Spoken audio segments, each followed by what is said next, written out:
And there you go. All right. Hello, everyone. Can you hear me all right? Am I speaking loud enough? Okay, great. Just to start off, thanks to Larry for giving that amazing intro about sort of the value of commercialization, which is kind of what I'm here to talk to you a little bit about today. I swear we didn't really coordinate in any way, but I think it sounds like he's reviewed some of my slides. So if anything sounds redundant or anything like that, you might hear it again. Yeah, that's right. Well, we have a message, right? We're not just making stuff up independently here. Just a little bit of background about who I am to kind of start it off. So my name's Jacob Hemmi. I'm a PhD scientist originally. I got my degree in biomedical science from the UT Health Science Center over at San Antonio, which I'm sure you guys are probably familiar with. I worked on cellular reprogramming. That was a while back. After that, I wound up going into the tech transfer program over there, which is something I'll be talking about a little bit later in my presentation.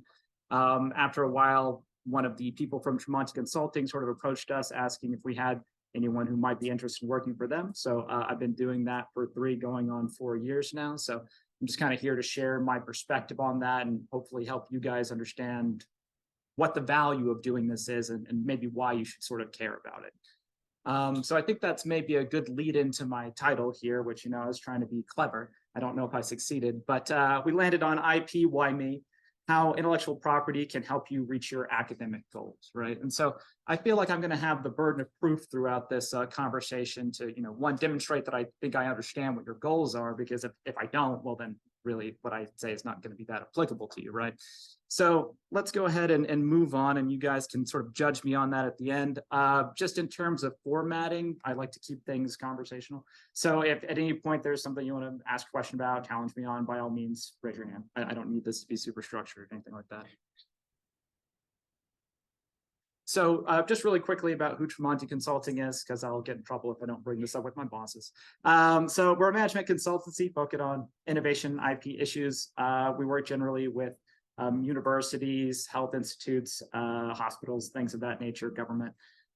So we basically have over 15 years of experience, just sort of basically doing this and sort of helping out with places that either don't have a fully developed tech transfer office, need some help, or the down people. So that's really sort of our whole bailiwick. So anything you kind of want to ask about this, I'm more than happy to go into any specific detail. Just of course, to get the disclaimer out of the way, I came to the earlier talk that Karthik was giving, and she is a lawyer. I am not. And nothing that I do here should be construed as legal advice or anything from legal counsel. If you need help with that, we can put you in touch with someone, but these are sort of just my general ideas on these things. So this is going to seem redundant since I think Larry spoiled this, but why do we do research, right? And so, everyone's got the thing that they're particularly working on, or they might say, well, I'm trying to work out this mechanism because I think it's important for this thing. But if you get philosophical and just keep asking, well, why do you want to do that? Why do you want to do that? Why do you want to do that? I think eventually you're just going to get back to, I would like the animation to play so that there will be a reveal of this thing. To help people, right? I mean, like that seems like it makes a lot of sense. I mean, I think if there's anyone who kind of disagrees with that, Larry might have a problem with that. So I won't ask you to give your views on that. But if there's anything you want to talk about afterwards about how your research may or may not be applicable to this, I'm more than happy to have that conversation too. So, how do we go about doing that, right? So I think everyone would kind of agree that they fall somewhere on the continuum of trying to expand the limits of human understanding, right? There's some problem that we don't understand yet, a problem that there's no answer for, that we're sort of tinkering away with trying to come up with something like that, right? And then the idea is we'll contribute that idea to the wealth of human knowledge, and then that will hopefully one day be implemented in some sort of form that people can use. That leads to them having a better life, reducing suffering, all the things that we would all kind of agree that we care about, right?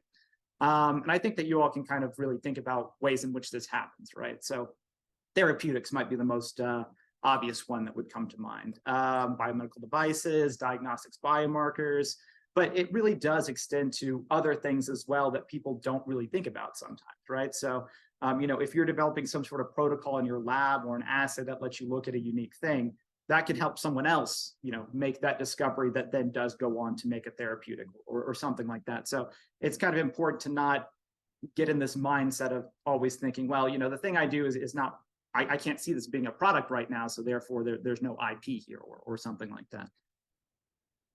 So I've been talking about IP and intellectual property. So, what is that exactly, right? So I think that you guys would probably be best served by thinking about intellectual property as just kind of a tool you can use to help you achieve the goal of either expanding human understanding or how to help.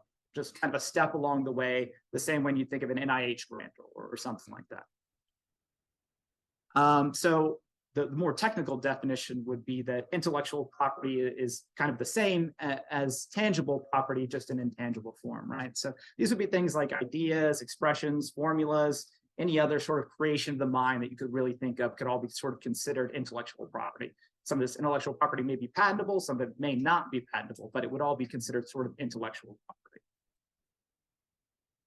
So just like tangible, real personal property, the governments of the world and the United States have sort of decided that these things can be bought, sold, leased, kind of very similar to the way you could with actual physical property. So the more formal types of intellectual property would be patents, copyrights, trademarks, and trade secrets. I'm not going to be talking too much about trademarks and trade secrets because they're not super relevant, I think, to the work that's being done here. But if anyone has a particular question about that, we can go into it, or we can talk separately about something that might fall into those categories. So just a quick overview of what these types are, right? So a trademark, you'd all sort of really be kind of familiar with it if you thought about it, right? So it protects the use of a mark in commerce that indicates that, oh, well, this is our thing, right? So you can't just go slapping Coca-Cola on your soda, right? Like they're going to have a really big problem with that. And the argument would be consumers are not buying the thing that they think they're buying. Copyrights, you're also probably familiar with.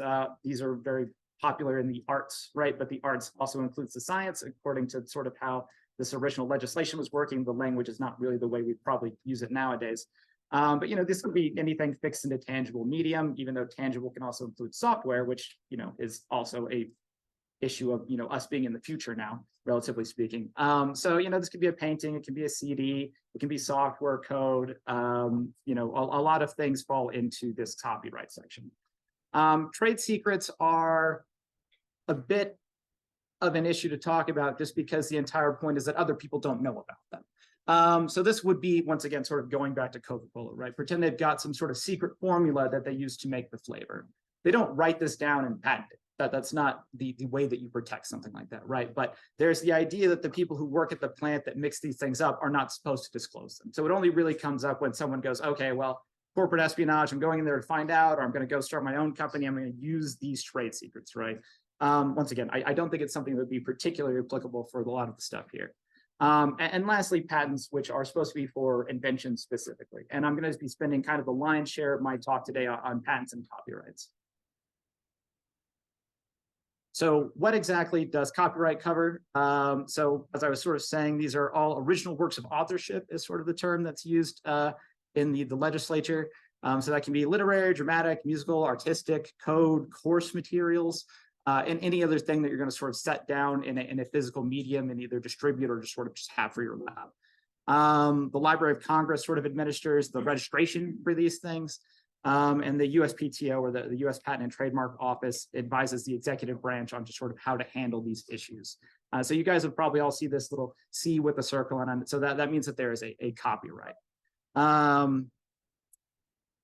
So the thing that's important to kind of understand about copyright is there are sort of like two categories of copyright. So the second that you write your code, you have what we would call implied copyright or automatic copyright on that. So someone can't just then go and do that and not be copying you just because you haven't registered your copyright yet. So whenever that gets done, it's assumed that you have control of the work at that point and it's yours. So you don't have to have publication or registration in order for that to be in effect. But if you do go through the formal process of telling the office that this is something that we are copywriting, here is the source code, then that means that you have a lot more control in terms of enforcing if people are going to sort of breach that flagrantly, right? So this is maybe a little too in the weeds, but sometimes when you have a copyright infringement case, there can be the question of, okay, well, this person just made a mistake, so you get the profits that they made off this idea, but like, that's it, right? But if you go and you sort of put everyone on notice by registering your copyright, you go, okay, well, this person was a little flagrant and just still using it anyway, right? So in addition to the profits, we're going to award some sort of statutory punitive damages to just be like, okay, well, you also get this money because these people should have known they weren't supposed to do this thing. So whenever you're thinking about using copyright for a commercial venture is when we start talking about, okay, well, should we register this copyright in addition to just the one that you have automatically?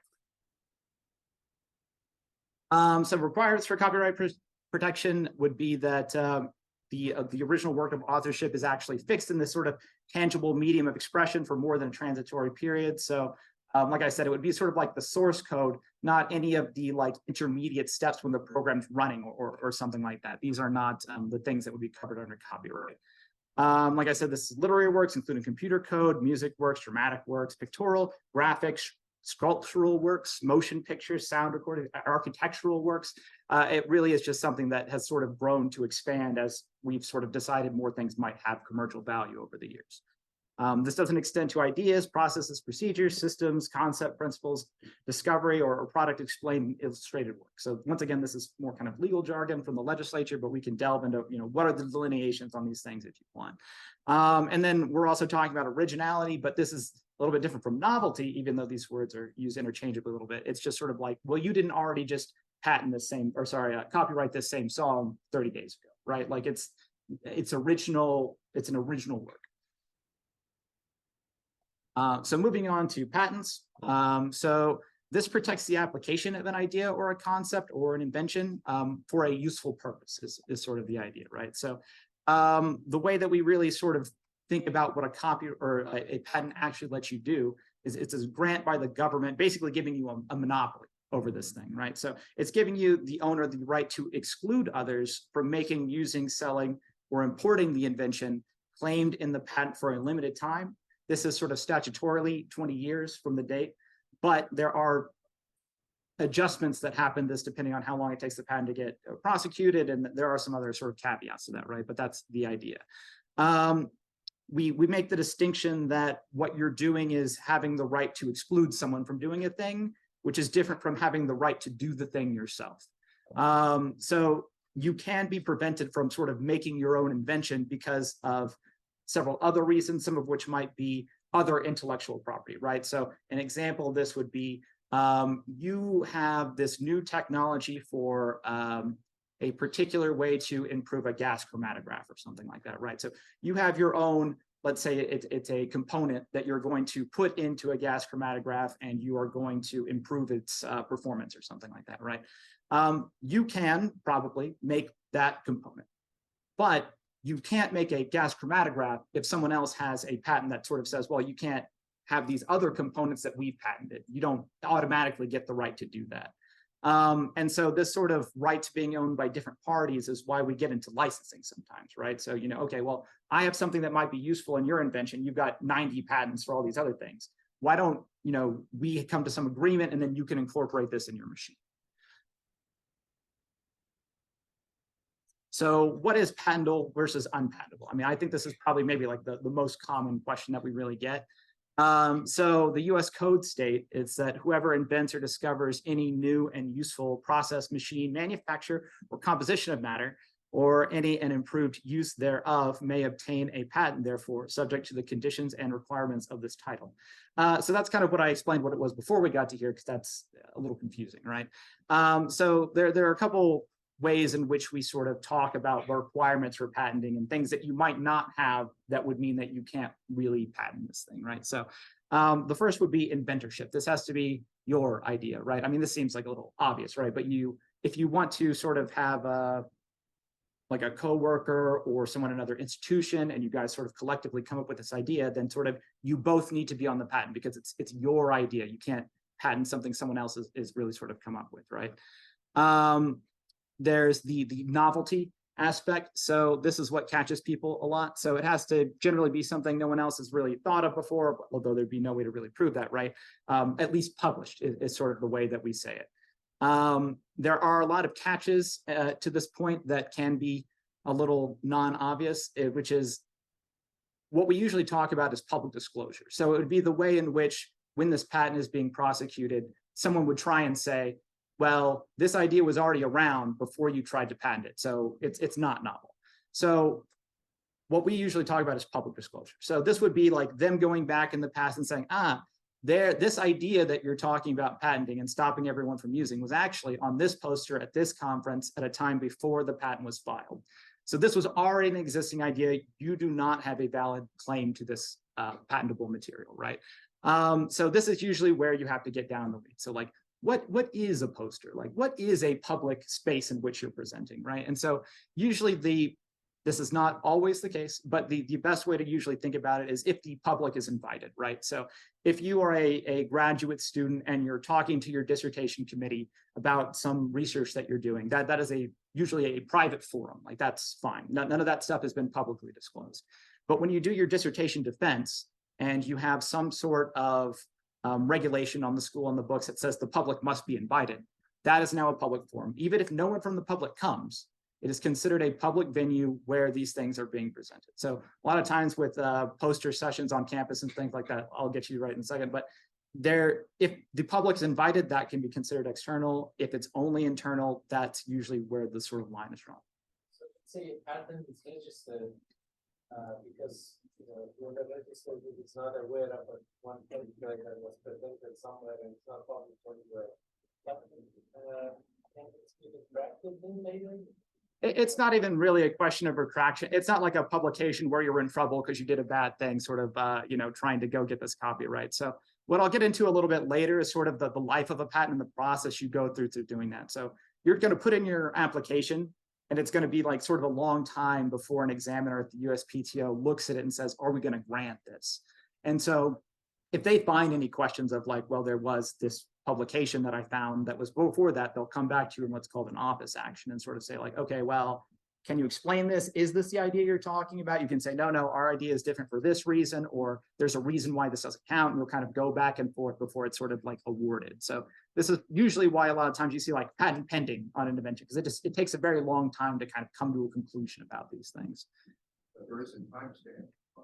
Yes. And so that's why, as I sort of said, like when you put in your initial sort of filing for the patent, that is the date. So if you have a provisional patent that you've put in the application for, and then you go the next day and give a presentation at a national conference, you're good.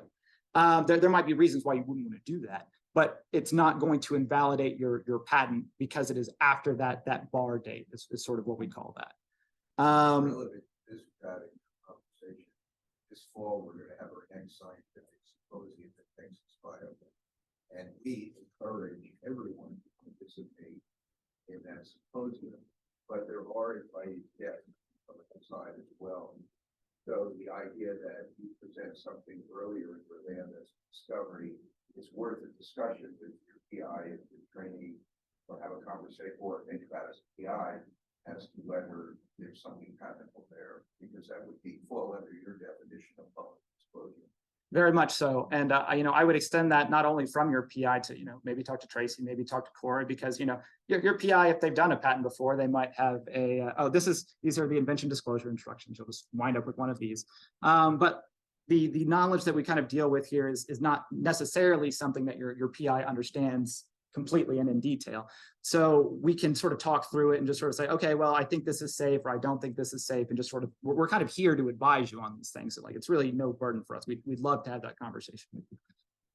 In terms of doing this sort of public disclosure, once again, there are caveats, right? So if you do want to talk to someone about your invention, it's not patent yet, you can get some like a non-disclosure agreement or something like that, right? And we can do that too. So, if you on your poster just talk about things in vague general terms, right? And then someone comes at you, oh, okay, well, I'm from company X and I'd really like to talk to you about this idea, the usual proper thing to do would be like, okay, well, like, let's go to Tracy, let's get an NDA in place. Once that's there, we can talk about things, and then nothing is being disclosed really at that point, from the patent office standpoint. So the other one that can be a little bit difficult, in addition to something being novel, is something that's non-obvious to someone skilled in the art. And as like a scientist, it probably, I imagine, makes you squirm to just hear like these wiggle words that like, what is a person skilled in the art? And I think it even says a person of average skill in the art. It's like, okay, well, what does that mean, right? Like, what is your art? Is it your specific field? Is it bioscience? Is it all science? So this is what can get a little complicated, right? And so the way I try and have people think about it is, I guess you guys have probably seen publications like this, right, from journals where someone says, oh, well, it turns out that if you, administer this poison to a rat, it dies. And people are like, well, yeah, I mean, obviously, like, even if that hadn't been demonstrated, most of the people in the field would have just been like, well, of course that's the case. Why wouldn't that be the case, right?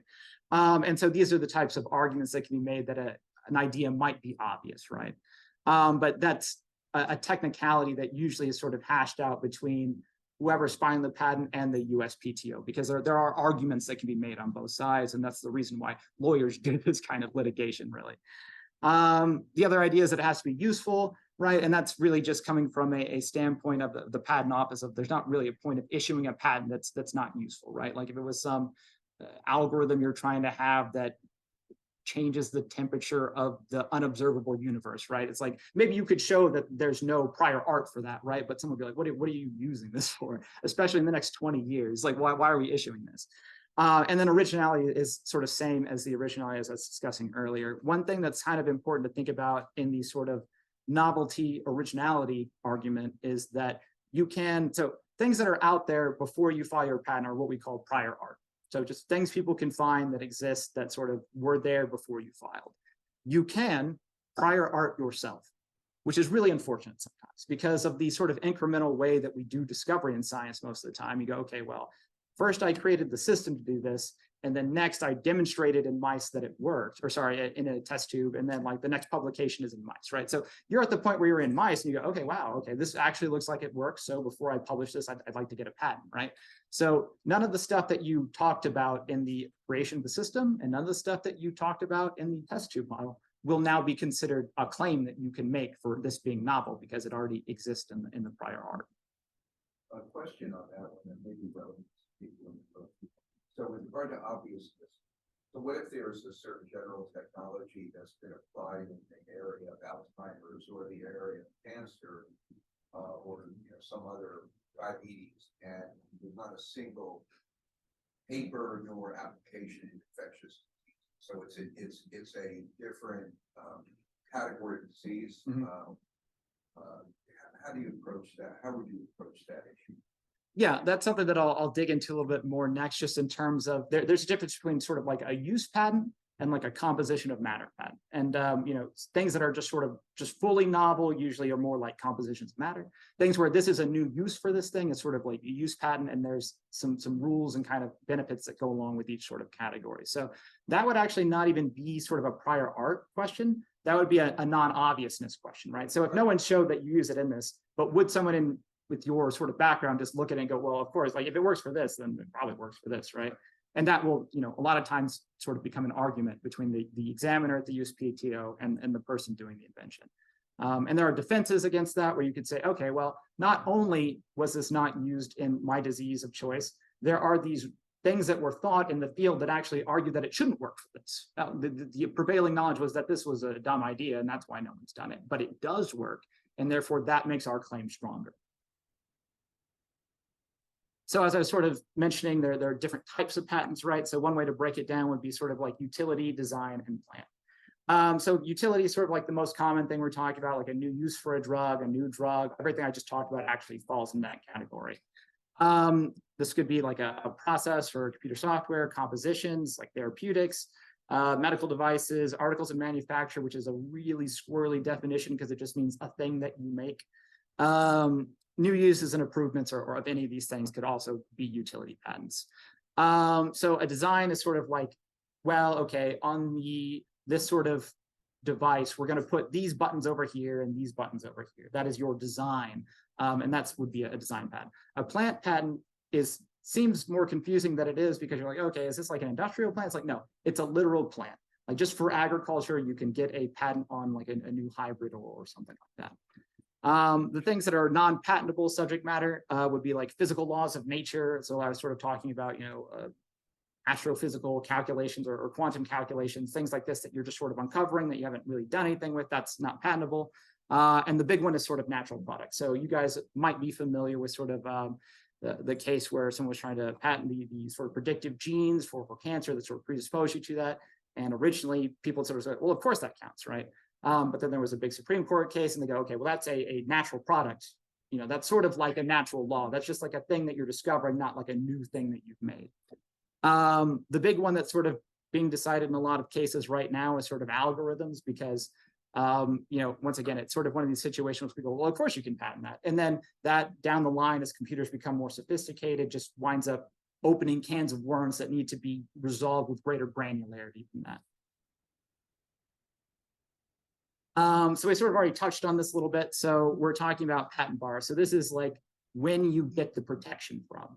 So the rules are a little bit different in the US compared to foreign jurisdictions, because every single country has their own patent infrastructure, which makes this kind of a nightmare. So the rule of the United States is that if you do disclose something publicly, you do have a 1-year grace period in which that you can protect that thing still. But you have immediately lost all international rights. So this can sometimes dissuade someone from filing in the US, even if they could, because someone in another country can just do it. Like there's no protection at that point, right? So there are times when this can make sense and times when this doesn't make sense. So what I've sort of already mentioned a little bit to sort of elaborate it on a bit, there are kind of different steps in the patenting process. So the first thing you usually put in is a provisional patent, and that this will be converted to a non-provisional patent at a later date. So the very first thing that you file is provisional usually, and this gets a 1-year pendency period, which is why I was sort of saying this goes into the patent office and it actually kind of just sits there. It's really just to kind of like put a bookmark in, this is when we're saying we invented this thing. So this gives you your priority date, which can be used for follow-on patents afterwards. They can all sometimes refer to the original sort of provisional date that gives them priority over other patents that could be filed in the meantime.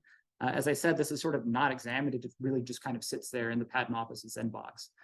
So this is a patent, but kind of isn't a patent. It's not permitted for design. So this is usually utility patents that we're talking about here, right? Because design is a lot easier to sort of get to the bottom of, is this a unique thing or not? So non-provisional is after this year-long period. We're going to start trying to say, okay, well, this is no longer a provisional thing. We're actually going to evaluate it. We're actually going to try and decide whether this is novel and that you should have this right to stop people from doing this thing because it's yours.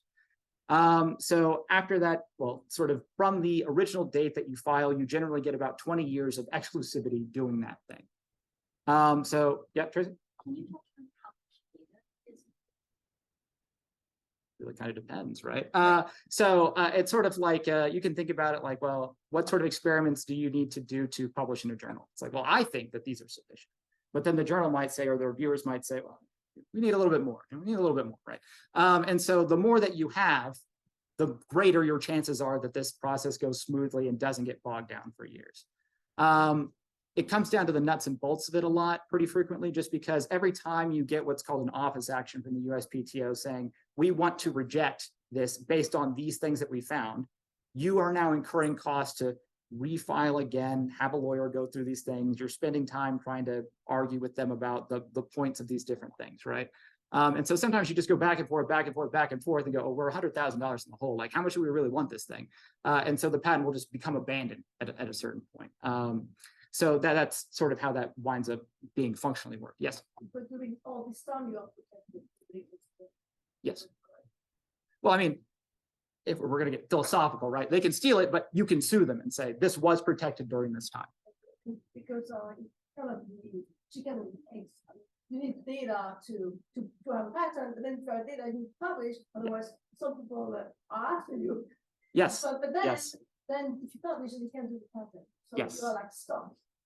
Well, the question is, are you trying to be stuck and be provisional, or is it better to just pull off and do the non-provisional? It's a judgment call, really, and it will depend on your institute's stance on these things, really. So in, let's say, private industry, to give one example, they don't really care about publishing at all, right? So everything that they do in their labs, they just go, okay, yeah, whatever, patent it, fine. We don't need to publish it. So whenever we've got the right data, we put in, we get this patent.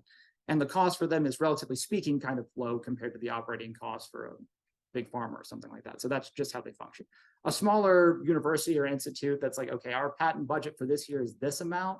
Which one of these things are we going to file on? We've got to kind of be selective. So then you're starting to choose, okay, well, these have stronger information right now. So these are the ones that we're going to sort of prioritize. And the ones that have less information right now might sort of fall below that threshold. And it's going to be a judgment call. Usually, sorry, Tracy. Oh, okay. I thought you were raising your hand. Your Honor, we have an intellectual property advisory committee, and Jacob is on that committee. So the committee actually decides if it should move forward. They also believe the provisional patent is more affordable, so we are most likely to allow that to go forward. While at the stage of non-provisional, it costs more, so that's when the committee really looks at the nitty-gritty. Ballpark, how much it costs here, see that this file. In terms of the provisional, I believe it was about between 3,000 and 5,000. Okay, so we're gonna pay 3,000 to 5,000 for the, and how much? Non-provisional can be very expensive. I would say it starts at about 10,000. Okay, so that's about 10,000 or more. How about if you're protecting internationally and nationally? So nationally, I'm relatively new at that for going through, but I think it's about 5,000 to start. Internationally, it's for each country. So right now, Texas Biomed, we're trying to keep it in the United States, and for specific instances, we might try and file in other countries, but each country has their own process and therefore their own fees. So that's much more expensive. So that then becomes like 10,000 each, right? So like, well, we'll just get a worldwide patent. It's like, no, you won't. That's a bad idea. Go on. So that comes to my next question, which is like for example, okay, we have a patent here, and then I want to protect me from France, for example. Sure. So France people patent it, or it would be obvious because I have a patent. So That's yes, it would be obvious basically. So like it can get iffy, right? So like if you filed for a patent, but that patent is not yet published, right? They could argue that, okay, well, when they review the prior art, when they're awarding their patent, that, okay, well, we didn't find anything, so this is novel. But then when these things are published, right, and you have a sooner bar date than they do, it's like, okay, well, that one was before that one. And it would never be a situation where someone in France could then like claim your thing internationally because they are barred from doing that in the United States. okay. And the calculation on that can even get a little more complicated because sometimes even if someone could patent what you were doing in France, that product would then be illegal to import into the United States and sell in the United States. So someone might go, okay, well, if we can't have the United States market, it doesn't matter that we could do this. It's not worth it for us. But what would be then the advantage to have an international patent then? You can take yourself.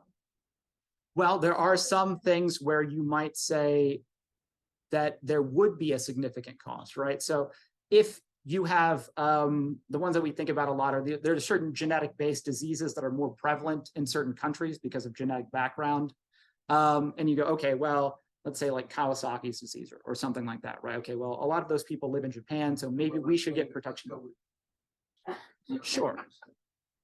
Sure, tuberculosis. Tuberculosis is communicable though, so I mean, I feel like that it does have a geographic distribution, but it can be less clear cut.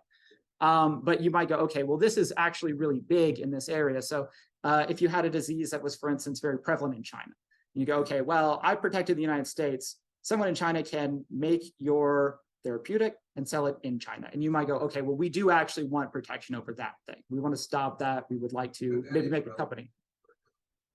Because in this case, whether they have a US market or not is less relevant if they have a very potent drug that works in India, China, Africa. It can be and it cannot be, because for every person who's going to independently develop your drug, that they will spend money doing that it's not cheap. There are regulatory burdens even in other countries that they're going to have to meet to try and get that passed. And it's a disincentive, right? So yes and no. And there are some countries where a problem might be really big, but there's not the infrastructure to manufacture this thing, right? So like it can kind of a globalism type sort of issue. The other thing that I was thinking about as sort of Tracy was mentioning this is sort of in this period between the provisional to non-provisional, you are allowed to add new data to what you're doing. You don't really have to finalize your patent until the end here. So this sort of gets to your question, right? Like I need to publish. So what you can do is say, okay, let's file a provisional patent. I have these experiments on the books that have funding that are definitely going to be done in the next 6 months. And they were going to be very important for this patent. So we're going to file a provisional now. I'm going to do these experiments. I'm going to get back with Tracy in 6 months. We're going to put these things into the final filing, and I will be retroactively covered for these things, even though they're not done for the next 6 months. Because the things that are going to be covered aren't going to be the experiments. It's going to be the same idea. You're just adding more support for the idea that you had before. And so let me just finish the funny thing. So 3,000 to 5,000. How about annual? do we have? to That's pay? what I was gonna say. Not exactly annually, but there are different sort of milestones that you get by, like at the 5-year point of the patent, at the 10-year point of the patent, you then have to pay additional costs. And these costs actually go No, up, Maintain that. yes, to maintain the patent. You have to pay. You do. And so, right. And so sometimes there can be a situation, well, hey, man, I just want a patent, you know? And so this thing is sort of sitting around the portfolio and like 5 years comes Yeah, so, up. I mean, but that point's critical. That- Yes. I just want for everyone to know. So I made the point that now patents are being included, let's say, evaluating promotion, academic portfolio. Well, the entrepreneur scientist is gonna say, I'm gonna patent everything. Because that's gonna be big, it's kind of like the cottage industry on journals, right? But you can find a journal publisher. But the truth be told, we will say no because there's cost associated. We're gonna have to understand the value of that potential discovery to determine whether we're gonna maintain it. That's a big part of your Yes. committee Yes. and prioritization. So there is a financial burden to an institute as they grow their patent. Thank you. It's exactly the same, but that advisory committee becomes its composition, its know-how, and its function becomes very important for that. Yeah. And could that advisory committee also not have the knowledge to, on a case-by-case basis, then decide that this particular modality needs to be patented in US and 3 other countries, it's important enough, but not worldwide, and this other one would be okay. Are you trying to shill for my company? So, you know, our idea is usually, yes, it's just the people that are sitting on the committee might not know what's the exact distribution of this disease or something like that, right? So there are vendors and people that can kind of help you with that. Law firms can sort of help you with that. But the whole filing procedure isn't something that's not going to involve you as an inventor. So you are the cutting edge expert on whatever this thing is. Like literally you invented it and no one else even knows what it is until you say, right? So, you know, if they say, okay, well, we're thinking about patenting in this area, what do you think about that, right? And you go, oh, well, actually the epidemiology is whatever, we should consider that. And you can talk about Tremonti's assessment, which helps our. Sure, I will a little bit later, so I wasn't going to dig into it too much. Back to the point. Yes, there is a cost, but then the whole point is to, I think, to advertising and then to license. Well, as a Sure. scientist, Then you're going to. so the goal of the CEO as Chief Financial Officer at Corey Allen in business, working with Tracy, working with Tremonti. Yeah. And I think the key here is the translation of a patent to a license. But and you're absolutely correct. It's traditionally for an institute like art a long-term investment because there are wonderful payouts that can occur in the tens of millions of dollars, but they're not frequent. So the ratio of patent to licensing to big bucks to an institute, that's a pretty extraordinary ratio. So I think it's really this evaluation thing that is absolutely critical. And coming from a university where the evaluation was done by undergraduate business students. And I'm not the only university that does it. Oh, I know. Okay, so personal example was we had a drug for TB years ago and put in invention disclosure, and the university, of course, did not communicate effectively. 2 years went by. And then I got a note from the evaluation committee stating what current drugs there are for tuberculosis to me, and decided it's a competitive landscape, so it's not going to go forward. So They're not wrong. It's a competitive landscape. There you go. I know that. Yes, of course, of course. That's the expert. Uh-huh, But yes. the point is that the sophistication is a question of the evaluation process. Who's brought into that and how effective we evaluate the market and competitiveness becomes. And as we're sort of getting at, it's always a judgment call at the end of the day, right? There's no perfect sort of strategy for this, right? And the other thing to sort of mention about these deadlines for extension is in an ideal world, each one of these should be a decision point, right? So let's say you do your provisional filing, you come and you tell Tracy, I've got this new amazing technology. It's going to be great. Everyone's going to love it. It's just going to be the greatest thing since sliced bread. And we go, okay, your data looks good. We'll go ahead. We'll give you a provisional, right? And, you know, you go ahead and you do the experiments. We have a nice, good actual filing, right? 5 years rolls around and we go, okay, well, we need to now expend more money on this. This person said this idea was amazing, that industry was just going to eat this up. Pfizer will get it tomorrow. But here we are 5 years down the line. Maybe we've talked to Pfizer in that whole time period and it hasn't really gone anywhere, right? Tracy might even reach out to one of you and say, hey, have you done anything extra on this in the last 5 years? 20 years is kind of a long time in science, right? So, maybe you extend it at the 5-year period, but maybe not at the 10. Maybe sometimes the entire field was moving in a certain direction with a new promising technology, and then they hit some sort of snag like gene therapy or something. They go, okay, well, never mind. That's less of a hot idea right now. This has been deprioritized, right? So it's dynamic too. So I think there was a question in the back. Talk about Uh-huh. adding the data, does that also have to be something that has not been presented before? Because we present our data all the time at conferences. And then you're saying about adding, so it's not published, it's not maybe, discussed as much, but it may have been presented at some public forum, then how is that also has to be presented? So that's kind of part of the point of even having these sort of presentations, right? So, you're doing the experiments in your lab before you present them at a conference, right? So like you sort of know, okay, well, we have reason to believe that maybe this known drug could be, or let's not even say it's a known drug. Say, okay, well, we've gone to a library and we found this compound. And we're doing tests right now for this indication because we have scientific reason to believe it will be useful for this, right? So you're doing all these experiments and you go, hey, we actually have a hit. It looks like it's good. It doesn't look like there's any sort of prior art using this compound. Maybe we should talk to Tracy about it, And so like, it will take time for you to do these, I'll get into this a little bit later, but there's a question of like, when do you disclose these things, right? So I'll kind of demur on that until then, but. So, if you put in, disclosure in this timestamp in this provisional patent decision, from that point forward, anytime you're going to go public, you're putting together a presentation. Everybody, right? So I would say the rule is every presentation related to that patent goes to Chris before you go out. Just sort of, You just send an email Have that folder for everybody. and got a folder, and then you're covered, right? That way.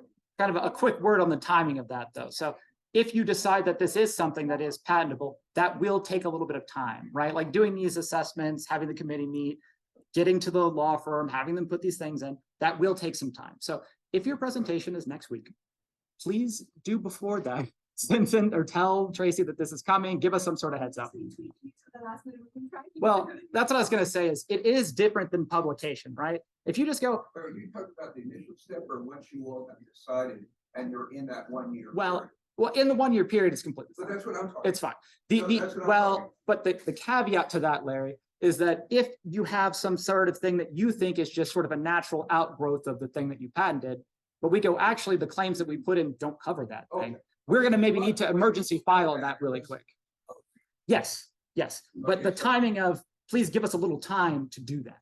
Yeah, but it's, I'm just for the record, I'm saying, once the decision's been made to file a provisional and you're connected with the patent office or with the business office here, it's very easy to just make sure materials are communicated to them.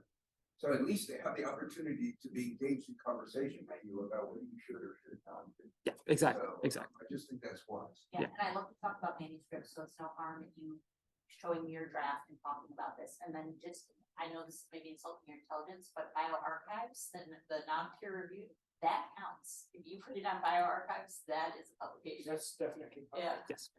Yep. Sorry, go ahead. No, please go ahead. The only thing I was going to say on that was that for a scientific journal, you might say, okay, well, we're planning on doing 30 mice in like a double blind manner to sort of try and demonstrate that this is the case, right? We don't need that, okay? Like you've done the first 10, you go, looks good, looks real good. Yeah, you can come talk to us, right? And we can have some of these things already in process so that by the time you get to where you're making your final presentation for these things, we're already done. Because we don't need your final draft. We don't need the final draft of the publication. We just need to have some idea of what you're trying to do and what your understanding of it is.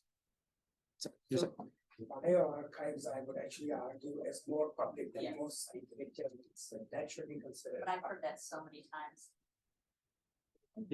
But I actually had a question that I was going to ask you later, but originating from this, what exactly is the definition of public when it comes to conferences? So if 50 experts around the world, That's public. right, That's 100% public. even if it's.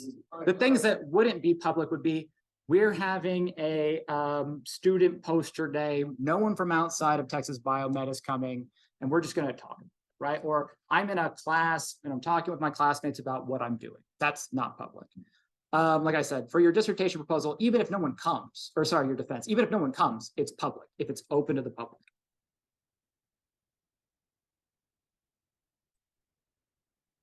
Okay, so going on real quick, I'll try and sort of speed through this last part since I see we're getting a little closer to the end here. And we sort of touched on a lot of these things incidentally as we sort of gone, right? So there's this process that I've talked about of what you do to go from your provisional to sort of your final patent and the maintenance fees and all these sorts of things, right? So the provisional patent in the US only would be like a 1 year. There's no actual prosecution. By that we mean it's not being examined. We're not going back and forth with the USPTO. The Patent Cooperation Treaty is a bunch of countries that have gotten together and say, okay, we've sort of got this common framework for how we're going to do patenting. And they're the ones that have the initial disclosure means it's on everywhere. So you still have to file in all these countries, but they've sort of agreed to enforce each other's rules and kind of have mutual respect of these things. And so you have to sort of at this end of this 18-month period, if you're doing a PCT, decide where you're going to nationalize. So you can put this thing in without knowing we're going to do that yet, but there will become a time where you need to have a concrete answer on that.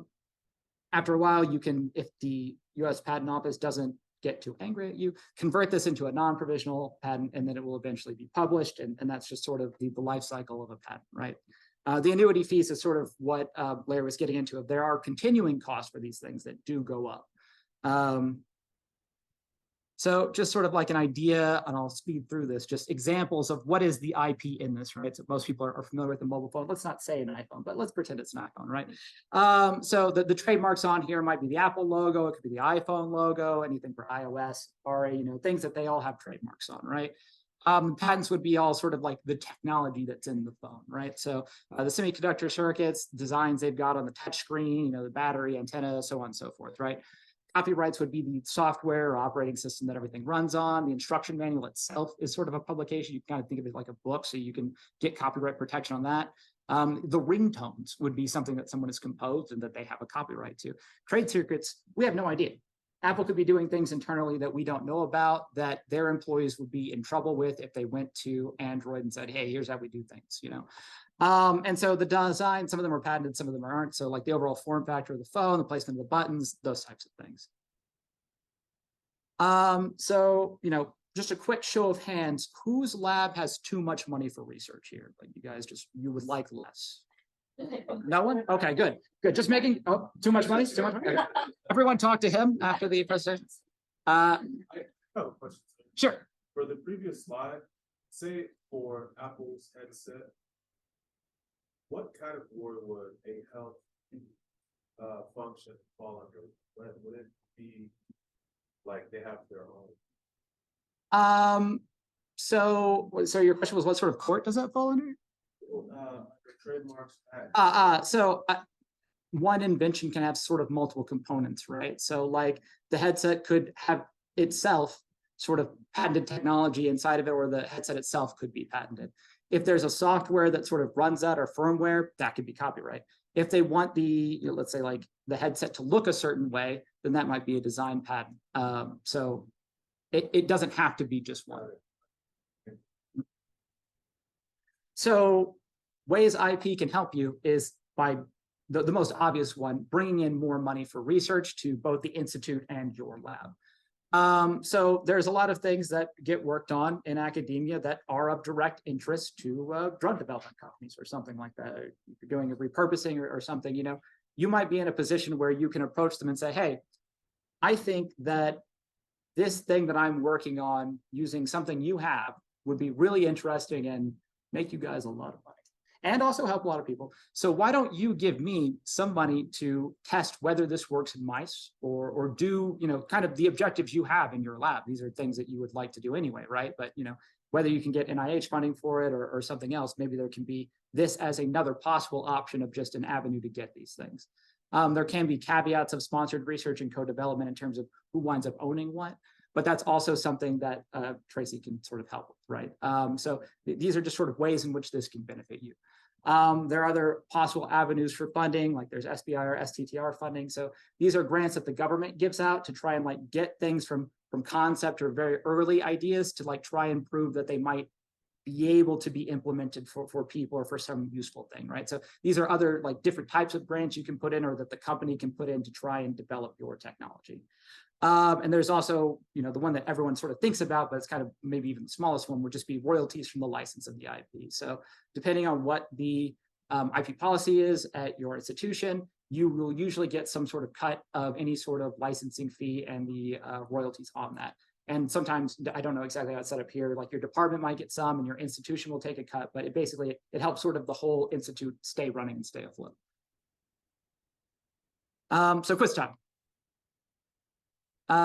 Even if you have no desire to profit from your invention or something you think might be an invention, should you just release it in the public domain, right? I mean, like at the end of the day, we're academic scientists, right? And as Larry said, we're not trying to turn you into business people.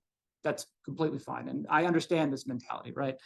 What do people think? Let's just hands up, yes, hands down, no. If you don't want to answer, I guess just leave your hands down.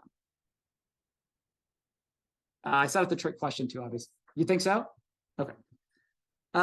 So I would say not necessarily, right? I mean, that could be the answer. I mean, there's all sorts of reasons why that could be the case. But according to a 2020 retrospective study, the median capitalized R&D expenditure per new drug, released by the FDA was like almost $1 billion, right? And so if you're working on something that you think could help people and you go, okay, well, I'll just release it and then someone will make it into a drug. Maybe not, because the person who needs to develop this thing that's now sitting out there in the open will need to spend $1 billion maybe to do that. And if they can't protect it, they might go, well, we're not touching that. And so a lot of times these things that get put out into the public domain just kind of die. Like, I mean, no one is willing to sort of move forward with that. There are certain, funds like Bill and Melinda Gates, like there are people who might do that, but that is very much the exception and not the rule. So even if it's not for your own personal gain, there might be a reason to just get IP so that this idea can be commercialized by someone. Another quiz. So you've created a public health survey software for epidemiological tracking or something like that, right? If you don't plan on selling it, should you file any IP? Let's say you don't think anyone will ever sell. There's just no commercial value there. It just kind of helps people. Should you file or not? Anyone for yes? Okay. Okay. Yeah. Anyone no? I've set it up too obvious. I should have put some trick questions in here. Maybe, again, like they're all maybe really. So the problem with this sort of issue is that even if you have no plans to commercialize, sometimes copyright or trademark can be useful to just prevent someone else from trying to use your stuff in a way that you don't approve, right? So you put out the software. If there's no license, someone could just take it, right? Like it's just in the public domain. They can insert a backdoor in it. If you don't have trademark, they can use your logo and they get all these countries to download it and then sort of steal all their stuff. You can stop them or at least have a legal avenue to do that if you protected these things. Could you, let's extrapolate on this scenario. Sure. So say, somebody else comes up or runs across this idea you have. Okay. And then they want to implement. Okay. But they're trying to do it their own way. Can they run off with that, or can you tell them, hey, you need to not? Well, this is the difference between copyright and patent. So the idea of doing this thing is something you could patent, but copyright only really protects that instance of the thing. So someone can't copy your source code, but you can't just decide like, well, no one else can do epidemiological tracking. Like they can write their own software that just does that, and that's fine. That does not impose on your copyright. Is that clear? Yeah, that's kind of like the Coca-Cola example. They can't just put Coca-Cola on there, even though it says Sprite. It's Coca-Cola tasted, but Sprite. Does that make sense? Well, I mean, Sprite would also be they'd get in trouble with two companies. Actually, they might be owned by the same company, but yeah, they would be breaching multiple forms of intellectual property in that case. Okay. I would need to talk to you after. Sure, I'll be around. So this is all generally what we'd call the function of technology commercialization, right? And like I said, I'll try and speed up. So what I do and what Tracy sort of works in can be sort of termed technology commercialization. So how do we take the things that you guys have that are ideas and turn them into products? So all kind of the in-between steps are technology commercialization. And like I said, both the answers to these questions were maybe, and we don't expect you guys to be experts on this, just to know that you have resources here that you can talk to help you navigate these things, help you achieve what you want to achieve and let you know about the pitfalls. Skip over that. So there are kind of like a couple steps that you would sort of go through on this path, right? So there's like the research, what you guys are generally doing. You guys make a technology disclosure. We'll do a commercial evaluation, which is what we're sort of discussing, like thinking about the market and things like that, and sort of what we specialize in. You might have your IP committee make a decision on whether it will be protection. The next obvious thing is sort of Mary Claire was getting to is then the idea is that you'll do marketing, and then you'll have some companies say, okay, we'll pay for all the patenting stuff, we'll pay to develop it, and we'll give you guys X, right? And so that's what you're trying to find with marketing. This isn't like marketing to people to buy the product. This is marketing to companies to take the intellectual property or develop it with you or whatever you want, right? And so as I was sort of saying, this can either lead to a license or like a sponsored research agreement where they say, okay, well, we like where you're going, but in order to like actually want to make this into a product, we want to know these things. And so we'll pay you this, we'll give you our compound, we'd like you to do this study. So that just comes to your lab and you get to do that. So when to file an invention disclosure? So to be really quick, the answer is just as soon as you think of it, basically. So there are some things that you might push back on in a tech transfer office as being too early. So the second you think of something, it's basically just a concept, right? You don't really have any supporting data for why that might be true. You might have an internally consistent theory about what you think might happen, but that's a little too early. Once you've actually maybe gotten to the point where you've put in a grant, or even if you already had a grant and generated some data of some kind that are pointing in the direction of, okay, this does actually look like it will work, that's probably the time when you want to put in the invention disclosure, just because it gives us the time to talk about all these things before you have a publication or a presentation or something like that that's sort of breathing down your neck, right? So don't think of this as sort of like a binary idea, right? So like you come to us and we go, okay, well, there's not enough data for this. That's a no, but it's a no for right now. Like we'll usually say, okay, we'd like to see some animal data before we want to expend money on this, right? And so maybe you go, okay, good, we're planning on doing animal data anyway. I'll talk to you again in 3 months. Completely fine. That's not like a black mark on your record or anything like that, right? So you kind of can't go too early because it's a fail-safe condition in the sense that, well, okay, you just get pushed down the field a little bit. Go on. Question. Sure. And the same thing for the data, but this time not after it has been decided that it's going to be an IP, but before. So we have presented data, we've published it, we've done the animal data. Now we're doing some other technology that's kind of giving us something that's novel, but it kind of ties back to all the work that's been done. How does that? Well, you kind of cheated in your premise a little bit because you said it's novel. So there is something there then, right? I mean, it can't just be re-implementing the thing again because that wouldn't be novel. But like the decision on that can be more complicated. I'm being a little flippant, but so what it actually comes down to is you're going to write up this big patent that will say a whole bunch of things, but there's only one section called the claims, where it just says the compound of X for use in this, where we're doing this between these ranges. And those are the things that like really and truly have to be novel. So in this situation, your earlier animal data would not be a thing that's in the claims. It will only be the new actual novel stuff, even though you can bring about the other stuff as sort of like background for your rationale and things like that. Question about what's the definition of novelty? For example, you have a compound or has already been used for other diseases, and you are now used for your particular disease or field. Is that patentable or not?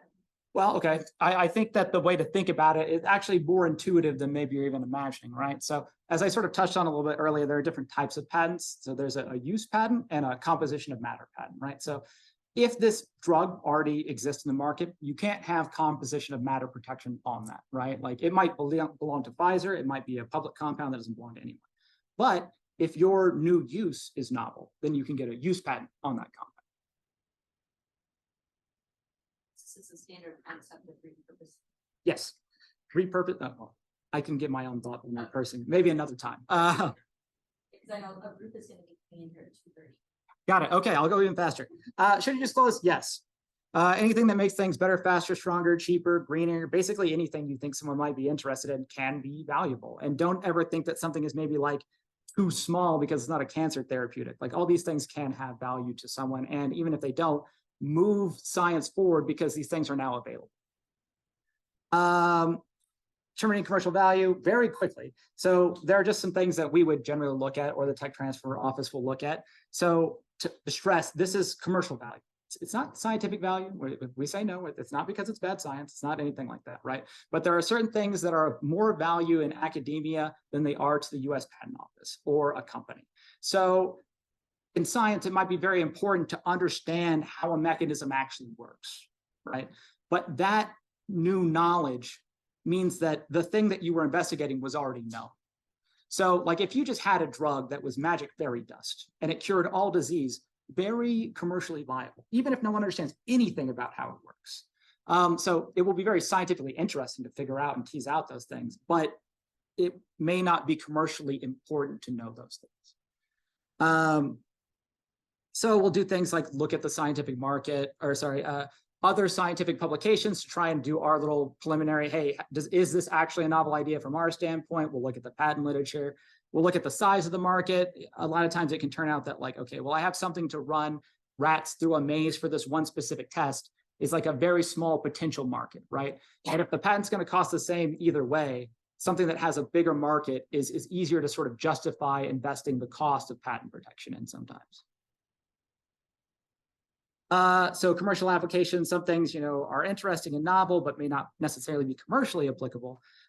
We usually put this up in sort of like a report that tells all these things to Tracy or the IP committee to give them some idea of sort of what we found. So they're not just going in completely blind based off whatever they happen to know about the field. We also try and look at, okay, well, if this is going to be a drug for tuberculosis, not to harp on Larry too much, but like, yeah, we would put in, okay, well, these are the options that are there for tuberculosis right now. And it's not to tell Larry what the options are for tuberculosis. He knows that. But someone who's reviewing this from a commercial standpoint may not know exactly what's out there, what the status of these drugs are, what the drawbacks are. Marcus says, I'm going to kind of skip over this a little bit. One thing that we like to include is like a technical development direction, because you guys are academic scientists and you might think, okay, well, the next thing I want to investigate is this. But we're going to answer from, okay, if I was a drug company and I was looking at this and we know these things, what's the next thing I want to know? And we'll try and tell you that. I'm going to interrupt you for a minute Sure. because if you do an invention disclosure form, that's the first thing that I will do is we will send that information to Tremonti Consulting, and then they will have their experts read all of this and give you a report on what they think. So that's actually something valuable to you. So you could say, I want to get this free report. So you turn in your invention disclosure form so that way you can see what the people say would be beneficial for you to look at. So actually, I think it's a win-win. It may take some time to fill out the form, but you get this information back. And our experts are usually people that have industry experience. So that's why they're trying to give that point of view as well. We also try to include, potential partners, people we think might be interested in this technology if it works out. So just to recap, we're in the research phase right now. Hopefully you guys have more technology disclosures and then we get more work. Sorry, there will be a commercial evaluation of the technology. We'll make a decision on whether to protect or not. That can go into the market. And then hopefully that will eventually be a product that can help someone someday. I just kind of, I feel like we get a bad rap in the business a little bit sometimes. Just like these things do need to be done, unfortunately. This is kind of how the sausage is made in order for someone to be able to use this drug or this innovation. So anyway, thank you all very much. I'm glad we had so much interaction. I was planning to leave room for questions here at the end, but we're even kind of over. But I have no problem staying any longer. I'm sure the recording will stop probably pretty soon. But So that way you can ask the questions that you were afraid to ask while you were being recorded. One